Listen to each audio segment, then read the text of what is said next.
AP cabinet భేటీలో CM Chandrababu ఒక కీలక సమస్యపై తన అభిప్రాయం చెప్పేశారు.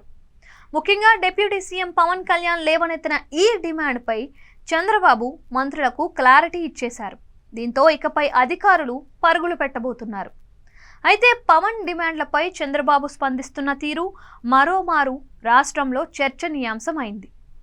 పవన్కు చంద్రబాబు ఇస్తున్న ప్రయారిటీ దీంతో మరోసారి వెల్లడైంది. కాకినాడ పోర్టులో తాజాగా డిప్యూటీ సీఎం పవన్ కళ్యాణ్ పర్యటించారు. అక్కడ రేషన్ బియ్యం అక్రమ రవాణాను గుర్తించారు. అంతటితో ఆగకుండా కాకినాడ పోర్టులో జరుగుతున్న అక్రమాలు, పోర్టు భద్రత వంటి అంశాలపై ఆందోళన వ్యక్తం చేశారు. అధికారుల తీరుపైన మండిపడ్డారు.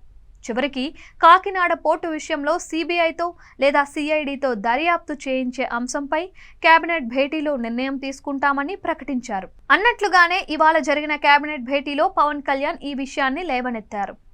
కాకినాడ పోర్టు ద్వారా జరుగుతున్న వేల టన్నుల బియ్యం అక్రమ రవాణాపై తీసుకోవాల్సిన చర్యలపై సీఎం చంద్రబాబుతో చర్చించారు. దీంతో చంద్రబాబు కూడా ఈ వ్యవహారంపై ఆందోళన వ్యక్తం చేశారు. అనంతరం కాకినాడ పోర్టులో జరుగుతున్న అరాచకాలపై సిఐడితో విచారణ చేయిద్దామని పవన్ సహా మంత్రులకు తేల్చి చెప్పేశారు. అంతేకాదు ఏ అంశాలపై సిఐడితో దర్యాప్తు చేయిస్తారో కూడా చెప్పేశారు.